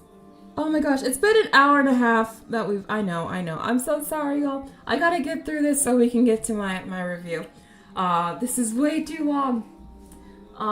Joshua Munn says Hollywood is making movies for TikTok like the live-action remake of Hercules. Yes, they did say they want to make the live-action Hercules a TikTok movie. I don't know what that means, but I guess that means they're just trying to make it engaging for a TikTok audience, so we'll see. So they mentioned pivoting Doom because of the Jonathan Majors. What will they do with Kang Dynasty? I can see Doctor Doom playing a role in Fantastic Four or Doctor Strange 3. I don't see how they will be a multiversal threat, though the Beyonder should definitely be in the mix if Marvel wants to fix this. Nia DaCosta also leaving the production of the Marvels. WTF? Yeah, we did talk about that. Like I said, she shouldn't have left the production or post-production. It wasn't like actual production, but post-production. She shouldn't have left, but also I think it's pretty damning that she felt like she could because she had that little control over her movie. I think that says a lot about Marvel, actually. But yeah, they do need to switch to a new villain. They really do. Kang was never working out, in my opinion, regardless of the Jonathan Majors stuff. The legendary movie critic says Marvel needs to take their time and not rush their movies and shows, and not rush and burn out their visual effects and CGI workers. They need to make sure Loki Season 2 has a satisfying ending for fans. I'm the most worried for Blade and Daredevil Born Again since they both are being rewritten again with many reshoots. Yeah, the fact that they started Daredevil Born Again, like, completely from scratch, it's, like, pretty shocking. I mean, I guess that's sort of a good thing. It means that they're taking it seriously and they know they have to make that good. And I like the talent that they got to replace the old talent, so I'm a little bit more hopeful for that again. But Blade seems like a hot mess already. I hope it's good. I think it has potential to be good, but it's been through so much, I don't know. It could be really bad. Quiet Rabbit says, I'm not sure how salvageable either of those options are. Bringing back old characters would feel extremely cheap, and I'd rather have them recast Kang than completely drop his storyline. But overall, I really think Marvel has completely dug itself into a hole with the disaster that was Phase 4. I mean, how are you going to have a phase that has more hours of content than multiple phases combined, and yet it feels the most empty and inconsequential out of all of them?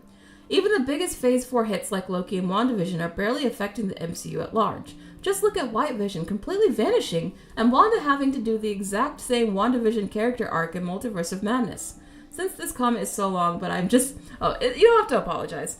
I get you're frustrated. Even my diehard comic nerd dad couldn't finish Secret Invasion, and that's saying something. They had so many diehard fans. They had so many, like, diehard fans like you and me that would watch Marvel no matter what. Like, we'd watch anything they made just because we assumed it would be good. Now they've lost so much trust in their audience. We can't even trust that what we're going to get is going to be good. And that's honestly really sad and tragic. It's really, really sad and tragic. I mean, they lost so much goodwill so quickly because the stuff they were putting out was so bad. I mean, that's also just really embarrassing, to be honest. I think they just gotta make good stuff. I think they gotta figure out how to make good stuff again, because somewhere along the line in their creative development pipeline, they've got it wrong. Because, yeah, I think the stuff, their movies are way too hit and miss. Way too hit and miss. And they're mostly miss. Deadpool says, I think Marvel needs to use Deadpool to totally mess up the multiverse, then introduce Fantastic Four to almost hard reboot the whole MCU. Once done, they should work on a one movie per annum schedule and drop all of their Disney Plus stuff. Ideally, Disney should back out of the streaming services and rent their IP as Sony does.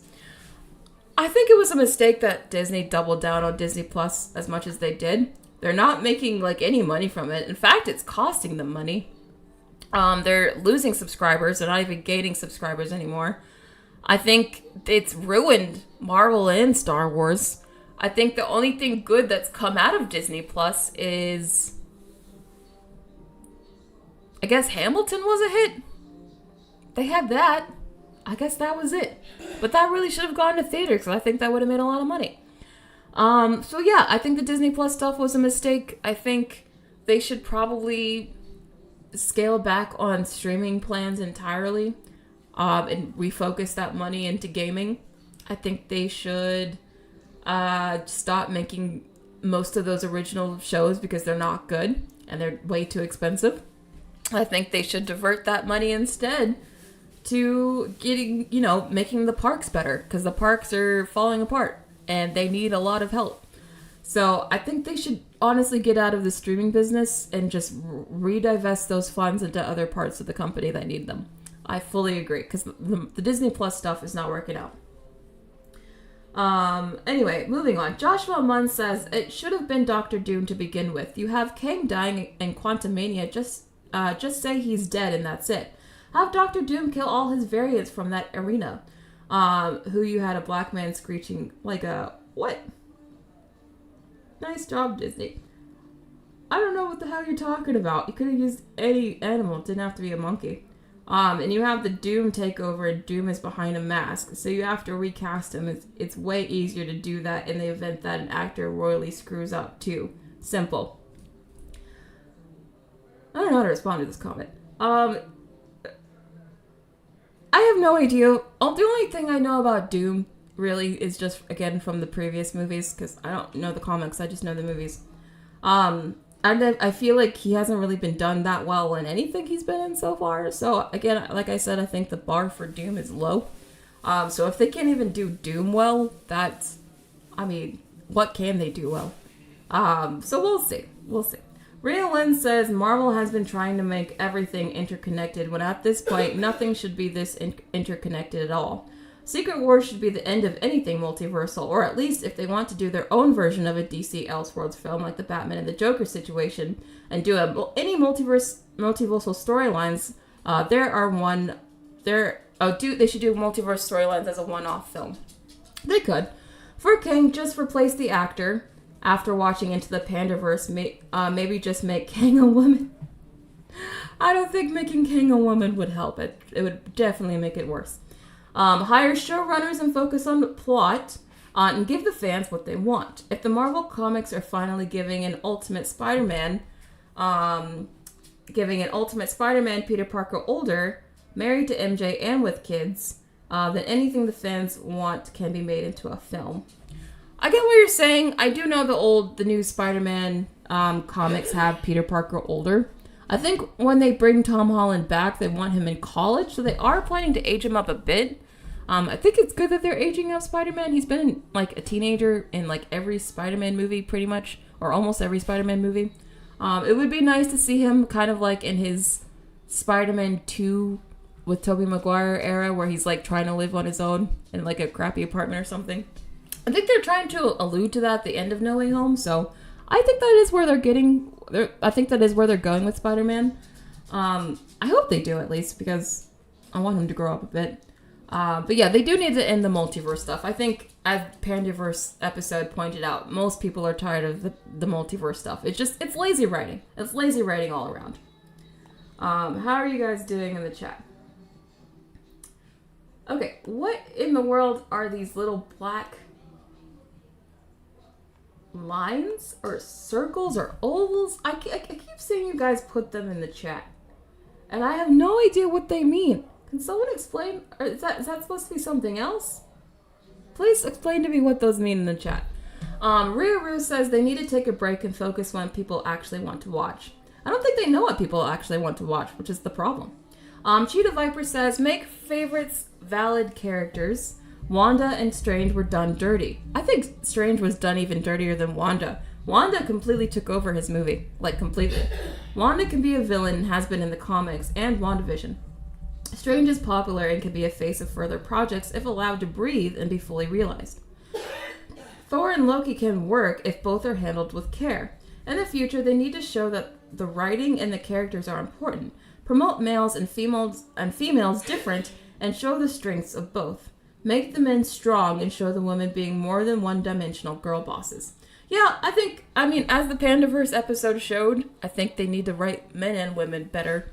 I think they suck at writing gender relations right now. I think probably because they're letting activism write gender relations, and that's not working out. So I think, yeah, they need to fix how they write men and women for sure. I don't think they can even fix themselves as a universe unless they start with that, to be honest. So that's a big one. Thank you, Cheetah Viper, for pointing that out. RuPaul's Drag Race Superfan says, hey, Brittany, Kang already gone because there's no way they want Jonathan back, even if he is found not guilty, because his name will be forever tarnished. The second idea is so stupid because not only would you make Black Widow and Iron Man's death meaningless, but do you know how much money it would take to get Chris Evans and Robert Downey Jr. back? It's true. It's true. Robert Downey Jr. was already asking like $50 million a movie before Endgame came out. Could you imagine how much he would ask just to come back? That dude's gonna ask like $75 million. Oh, they're holes. Oh my god, really? They're holes? Are you kidding? This whole time, I thought this was something else, some like other inside joke. And this is all back to holes? Why are you guys so obsessed with the movie Holes? What is this? This whole time? This whole time, that's what this has been about? Why?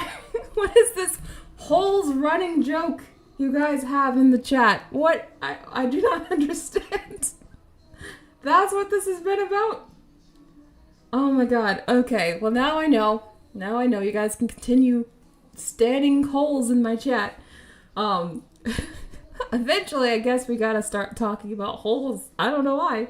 I feel like one day I gotta do a review on it. But anyway, getting back to this. Do you know how much money it would take? Yes, it would take a ridiculous amount of money. It would probably take like $75 million. I would not be surprised if Robert Downey Jr. asked for something crazy like that. $75 million. Because he was already asking 50. What's another 25 on top of that? Especially for him to come back when he said he was done.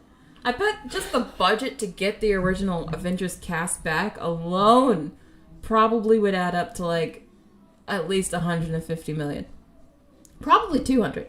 Like, it would make the Avengers movie prohibitively expensive. Because it would have to be like a $400 million film.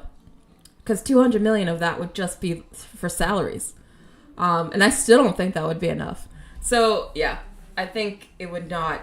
They couldn't. It would be too expensive. You're right. Third of all, I love Black Panther, but it does not sit well with me how fast they got Black Panther after Chadwick's death. So I don't think Shuri should come back. My solution keeps Spider-Man and Doctor Strange and Deadpool. Introduce the X-Men and Fantastic Four. Don't make it a connected universe and let them meet up when necessary, and then you have to start introducing B and C level superheroes and eventually get back to a shared universe. Yeah, they definitely got to get back to A-level heroes. I don't know why they're going after, like, D and F-tier heroes right now. Yeah, even Eternals were, like, full of C and D-list heroes. I think that was a mistake. I really did not like Eternals.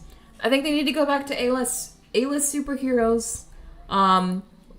Like, maybe 2 movies a year, no shows. Let Kevin Feige go back to having, like, more control so he can actually, like, you know, preside over everything. I think that's what they got to do. And get people who know what they're doing. Like, before they were hiring a lot of writers and directors who had no experience, they need to hire people who actually have experience. I see they already are starting to change that, but they definitely need to keep doing that. If they make all of those changes, then maybe they can turn things around. Maybe. But thank you for everyone who commented here. These were all really great comments. I thank you, everyone, for just giving your deep respect and deep thoughts on these. You take them very seriously. I very appreciate it. All right. So, that was the Marvel thing. Now I'm going to try to give like a good 15-20 minute review for the FNAF movie because we've already gone way over. But anyway, any other thoughts on Marvel Studios and that article that just came out before I get to my FNAF review? BT Elite says, unpopular opinion, upcoming Marvel films should be like Logan in terms of art style and overall direction. So more serious and grounded? Because Logan was very realistic, and I think they even used the word gritty back in the day, which you guys know I hate. I don't think everything needs to be that way. Like, I don't think Guardians was that realistic or gritty, but it was still very good. I don't know. I don't think everything needs to have that tone. Adlad says, the problem with only A-list heroes is, unless they race/gender swap, it'll mostly be white dudes. They could get some other characters. They could. Like, there's lots of female characters that are A-list. I'm sure there's other characters. They were able to do Black Panther, make him A-list. I think they could find something. There's lots of characters out there. I'm sure they could find something. Anyway, seems like you guys really want me to go to FNAF. Wait, I didn't check out your comment. Did you say something here? Oh, you did. I'm so sorry. I'm getting into your comment. Okay. First of all, make well-rounded characters that are relatable. Second of all, the story has to be compelling and captivating and organic for people to stay invested. But with those 2 points, I just don't know if they will go back to that formula. Yeah. The whole relatable thing, I don't think they know how to make these characters relatable anymore. I think they tried to make Cassie Lang relatable to teens by making her an insufferable advocate, but that did not make her endearing. So they don't know how to do relatable. I think they just forgot how to, make movies that connect with people. I think they got so high on their own supply that they started focusing on things that aren't important. And I think they just got to refocus on what it is important. So I think I got everything. Right? Ended. What? You guys are saying it ended? It's fine for me. Okay, so it paused for a short time, but it's all good now? Okay, because I didn't see any problems on my end. Alright. Anyway, so now we're getting to FNAF. You all good? You can see me? You think Blue Beetle is the most relatable? I really like Blue Beetle, but that's DC. I'm really curious to see if they actually continue with that character. Okay, stream is still going. That's good. Alright, so let's move on to the review. So, oh no. Hold on. Okay. So for this one, we're not going to scrub through every scene like we did with the Pandaverse episode because we would literally be here all day. So instead, I have some images here that are going to accompany me. So here's my, I guess, my preface before I really get into my review. This is a spoiler review, by the way, so spoiler alert, I'm going to spoil everything, all the twists and everything. So if you don't want to know spoilers, just letting you know now, I'm spoiling everything. But my thought up front, I think that this movie was good but not great. I thought it was better than it could have been, but still a missed opportunity. Overall, if I had put a number on this, like on a scale between like 0 and 10, I give this like a 6.5. I don't think it's awful. I think it could have been better. But there's some stuff in here I do like. So I know there's some people here that are like, you guys really, really love the movie. I'm not here to hate on the movie. I don't think it was terrible. But I want to explain to you why I think it could have been better. How do you guys feel about this movie? What did you think? Did you guys like it? Did you not like it? I want to know what the chat thinks before I get into this. Okay, Rylan, you agree with me. Okay, you agree. Okay, so far you agree. Who really, really loves it? Because didn't someone say this was like their favorite movie? I would really hate to like, if someone was like, this is my favorite movie of all time, and I'd be like, it's okay. Okay, Martin, you give it maybe a 7. Oh, Green Otterbox, you loved it. That's good. Yeah, it's kind of mid.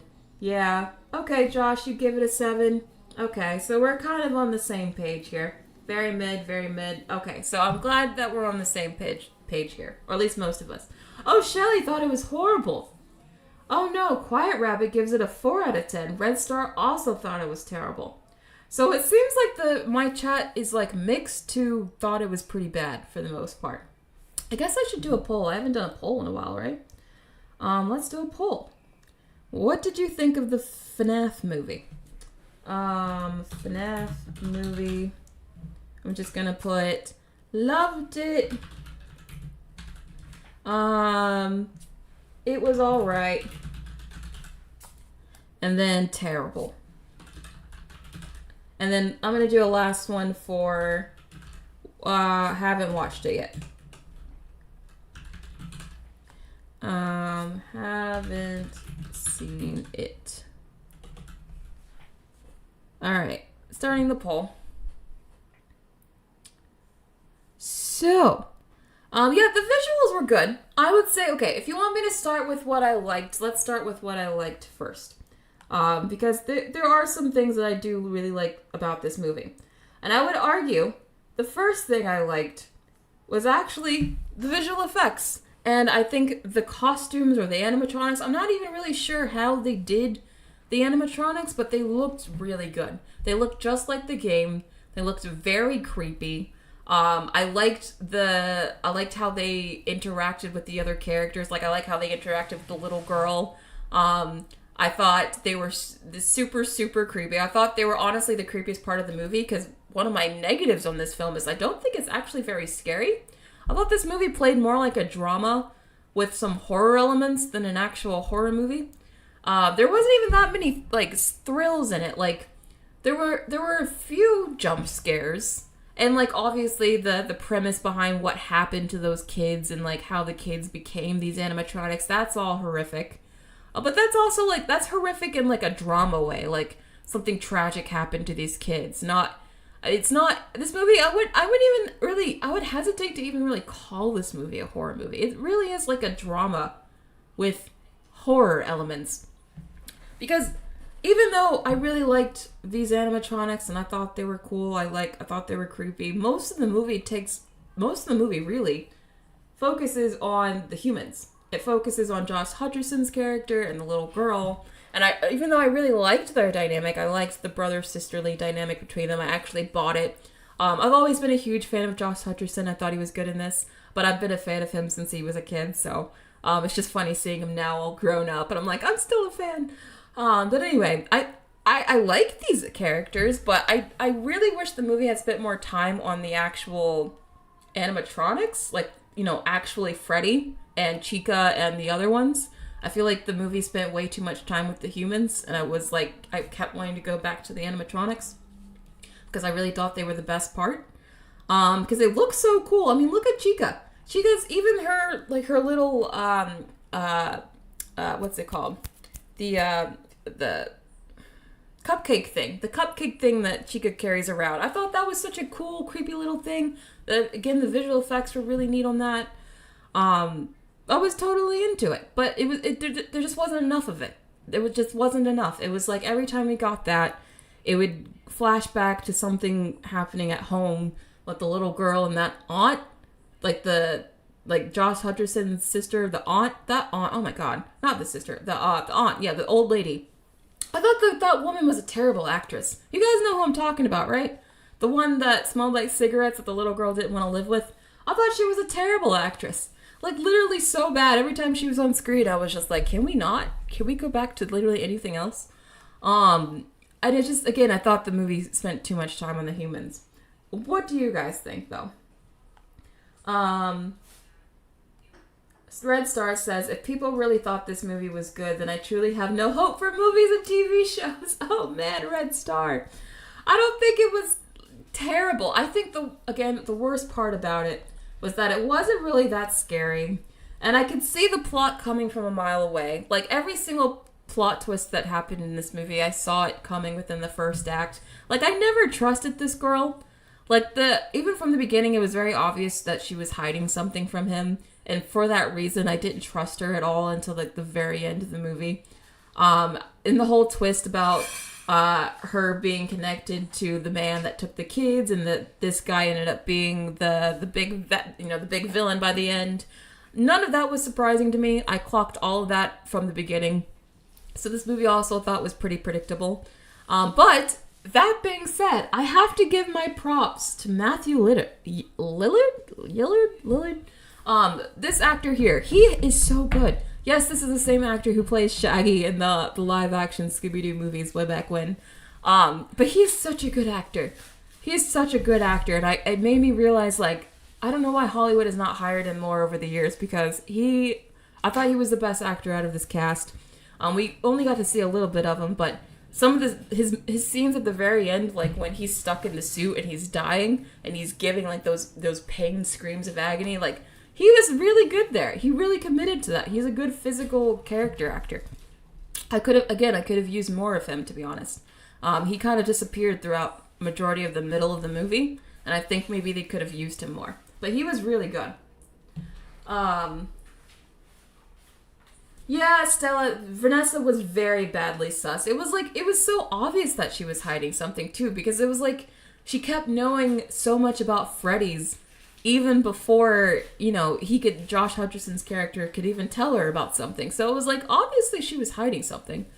And I was like, there's only, like, so many characters in this movie, so whoever the big bad is must have already been revealed.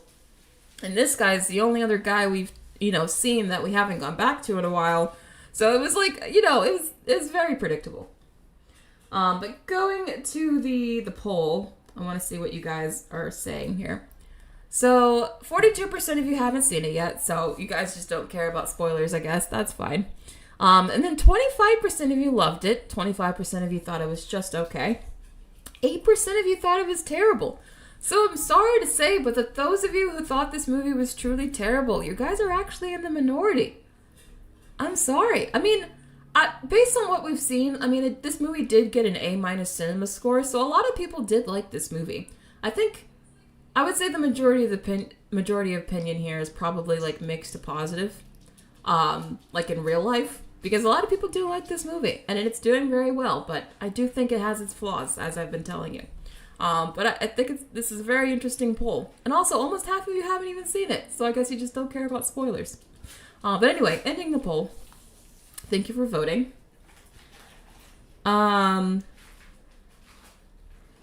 Hidden name. Oh yeah, Majestic says, I feel like they are teasing us, and they go hardcore in the sequels because the balloon boy was the only jump scare that only settled me. Yeah, I feel like the It movie. You guys remember the first It movie that came out, and I think it was 2017, maybe?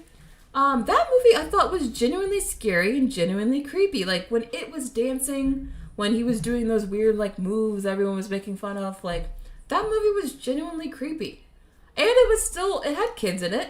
Like, I feel like that was still something families could see, even though it was pretty scary. Maybe older kids, but still I think Five Nights at Freddy's is for older kids. So, I think kids can handle something a little bit more scary than this. Again, I kind of felt like this movie it was a drama. It was an okay drama starring some okay characters with some really cool animatronic creepy looking villains that really should have gotten more screen time. That's kind of, I guess, the majority of my opinion summed up here. Not terrible, but a missed opportunity, especially since the game is so much creepier than the movie. Like, the game, a large part of the game, obviously, is just watching the monitors and, like, waiting for stuff to move. There wasn't even a lot of that. Like, the actual gameplay from the game. Like, yes, you saw the monitors in the movie, but there wasn't really a whole lot of, like, watching them, waiting for stuff to move like you would in the game. And I assumed that was going to be the majority of the movie. But it wasn't. I kind of felt like, have you guys seen the movie Missing?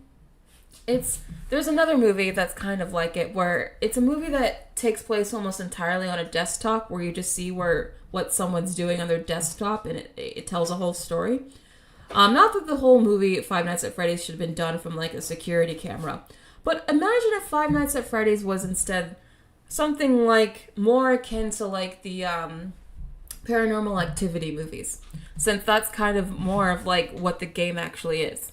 And you were just watching the feed cam yourself, and maybe you were the security guard, and you had to watch these animatronics move around, and you saw the animatronics try to kill people, and maybe the movie could have made it so like you felt like you had to take part. Like, maybe the person watching it could have like actually like tried to save these people or something. I feel like that would have been more interesting. That would have been more creepy. It would have been more like the game, and we wouldn't have had to deal with the boring human stuff. I feel like that would have been Unfriended. That's the other one, yes. Kind of like, you know, a Paranormal Activity meets Unfriended. I feel like that should have been what this movie was. And it would have been better. Do you guys agree with me? How do you feel about that? Paul Martin says FNAF behind the scene, the animatronics are real costumes. So they are real costumes. They look so good. They looked really good. Again, every time they were on screen, I was feeling a lot better about the movie. Even though I thought the girl was like, I feel like she lacked self-preservation. Because why in the world was she like, yes, let's go with these creepy ghost animatronics. They're totally not trying to hurt me. Even though they've tried to, you know, they've been really creepy and sort of almost tried to hurt my brother. Like, I don't know why she just kind of kept following them and was like, no, they're my friends. They're so good. Like, I get kids are naive, but like, at some point, your self-preservation instincts have to kick in, right? They just were not kicking in for this movie, or for any scene. Like, the girl was just extra, you know. I know characters in horror movies, they usually play dumb because you need stuff to happen in horror movies, but she was playing extra dumb. But anyway, hi BT Elite. Green Otterbox says, I loved it. It would have been cool to be more focused on the camera like the games, but I loved it for what it was. Okay. Krista Clark says, because the plot is because it makes sense, but it's a mess like a child baking a cake. It is a mess. It's a tasty, good mess. Like, I saw it and I was like, oh wow, this is entertaining. This is okay. I don't think this is something that's going to stick with me. I don't think it's like the best horror movie of all time. In fact, I watched The Exorcist. I told you guys I was watching The Exorcist yesterday for the first time, and I did. I watched The Exorcist, like the 1973 movie, for Halloween. And that movie, it's very unsettling. It's creepy. It's unnerving. It actually has stuck with me. I've actually been thinking about it like all day. This is not just, it's like night and day. I know the Exorcist is obviously not for kids, but it just shows you like the stark contrast between like old Hollywood filmmaking versus this. It was just like, I don't know. I kind of wished it had just a little bit more oomph to it. It was just kind of like almost run of the mill like drama movie where Josh Hutcherson is, traumatized by his past, which is very sad, but I feel like I've been seeing the same sort of like guy who's down on his luck sort of trope a lot recently. Like, I feel like Hollywood screenwriters are trying to be relatable towards the everyday working person, and they know, everyday people are struggling right now, so I feel like, because again, this kind of reminds me of the Haunted Mansion movie. Because in the Haunted Mansion movie, the main actor in that, the main character was also going through like a certain trauma that he was dealing with. And it just kind of reminded me of that, because I feel like they're kind of giving that trope to a lot of characters now. And I think it's the screenwriter's way of trying to be like more relatable. It could be, but I don't think in this particular case, I just don't know if it was like fully well realized, especially since I had a lot of questions about like what happened to his brother. Like, they never really fully answered that at the end. Like, we still don't really know where his brother is. So I don't know. I just feel like they could have done that a little better. And it's also just another trend that I'm noticing is popping up in movies lately, because I think it's just screenwriters trying to be relatable. Do you guys know what I'm talking about? Yes, I saw the new Exorcist too. The new Exorcist also wasn't very scary. Like, what's with these horror movies not being that scary? Krista Clark says, Matthew Lillard was my favorite, and so were the animatronics. I can't blame the girl if we go back for the animatronics. But they were so, like, they were literally, like, going to kill her brother before she said anything. Did she not see that? That one scene? Do you guys know what I'm talking about? She should have been a little bit more cautious, is what I'm saying. Josh Loves Movies says, Blumhouse ruined Halloween and The Exorcist. What's next? Oh, damn, poor Josh. Okay. I mean, the Halloween movies are terrible. I did see that last Halloween movie, and I wish I hadn't, because it was really bad. The Exorcist I actually thought was better than the Halloween movies. I don't think it was nearly as bad, but it still wasn't great. But yeah, the Halloween movies were oof, especially that last one. What was that?